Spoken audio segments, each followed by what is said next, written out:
The transfer deadline came and went as far as Boro were concerned, with Gareth Southgate leaving the chequebook well and truly closed. That's the way he wanted it, really. He's got what he calls a small but hopefully beautiful squad of 19 players, and the way ahead for the Boro is not so much in signing big name players on big salaries, but and big fees as well, but really in trying to create a tight and together dressing room, a squad of players who all want to do well, not only for themselves but for the club as well. And really Southgate has ambitions to blend them into a team, not so much an 11-man team but a 19-man team. He wants everybody to feel that they're a first team regular. He feels that everybody at the club will get regular games. As the season develops, they're going to pick up injuries, they're going to pick up suspensions, and it's really trying to generate something, a feeling within the club that they are Middlesbrough, that they're part of the club, that they're not here to take big money, that they're not here just really for the bank balances, that they're here to play football and to achieve something in their careers. And let's see what develops.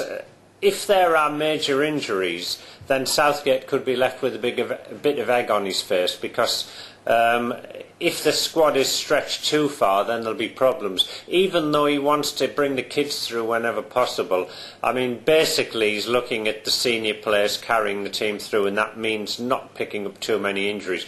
But they're a young first team squad.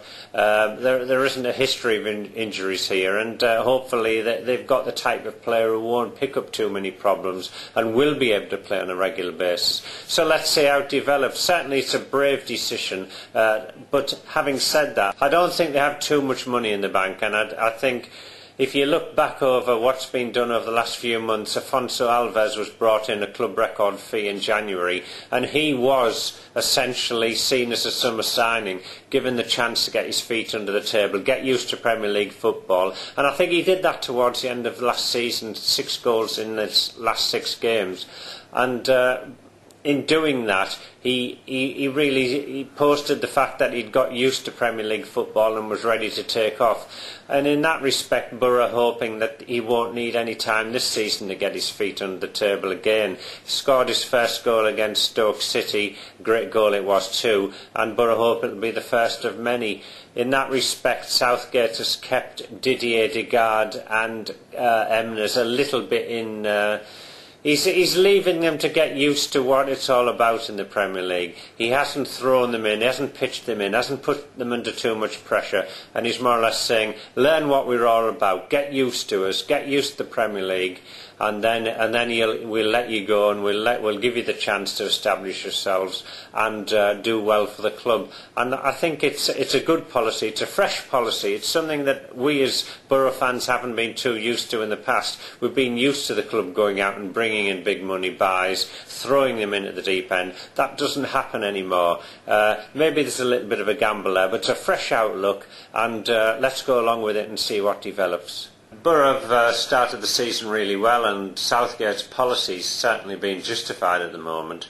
It's the best start for 9 years, and if they'd done better at Liverpool, as they should have done, they could have been top of the Premier League at this stage, and in the third round of the Carling Cup, obviously.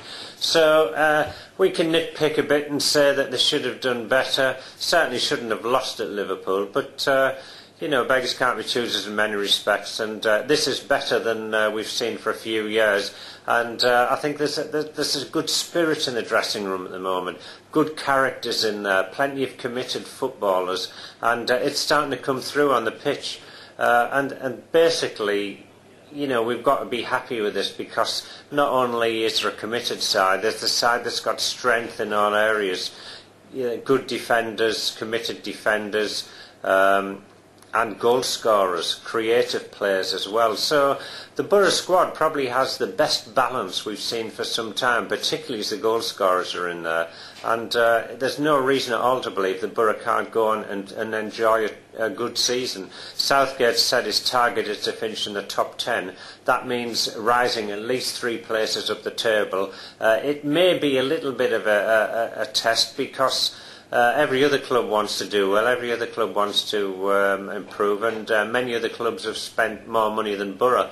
But Boro are going along a different route, as we say, and there's no reason at all why they can't maintain this form. At the same time, Boro made hard work of beating Stoke City on Saturday. In many respects, it was the hardest game to date. And I thought that in the build-up to the game, Middlesbrough was showing Stoke too much respect. Southgate went to some lengths to point out that they'd been working every day on the training ground, dealing with long throws into the box, free kicks into the box, because they knew that this was the way that Stoke would be playing their football. Probably put too much emphasis on what the opposition were going to do, and I thought from the kick-off Boro were too wary of Stoke, gave them too much respect and really allowed Stoke to come at them. The first 35 minutes were almost embarrassing because Stoke, favourites to go down, were allowed to dominate the game, looked a very good side and probably are a better side than many people expect. Do have a chance of staying up on the strength of that performance, and as their manager Tony Pulis said afterwards, have better players than people believe, certainly players who might do better in the Premier League than was expected. But at the same time, when you're at home, you've got to really take the game by the scruff of the neck and you've got to try and dominate, and Boro didn't do that. It was not until Stoke went down to 10 men when Amdi Fair was sent off that really Boro started to dominate. Obviously the goal made all the difference. Even then Boro made hard work of it, and the missed penalty by Stuart Downing, I mean, that could have put them firmly in the driving seat, but again chances were missed elsewhere. Tunjai could have had a couple of goals, Alves could have had a couple of goals in addition to his free kick, and especially when Justin Hoyt's own goal went in, we thought it was going to be one of those days where Boro promised so much but didn't produce, but at the end of the day Tunjai grabbed the winner, and I think it was more or less deserved. They made hard work of it, as I say, but they kept battling, and the commitment and spirit in the side did shine through in the end, and we've got to be grateful for that. So 3 home wins out of 3 really, if you include the Carling Cup. Absolutely ideal start at home, and long may it continue.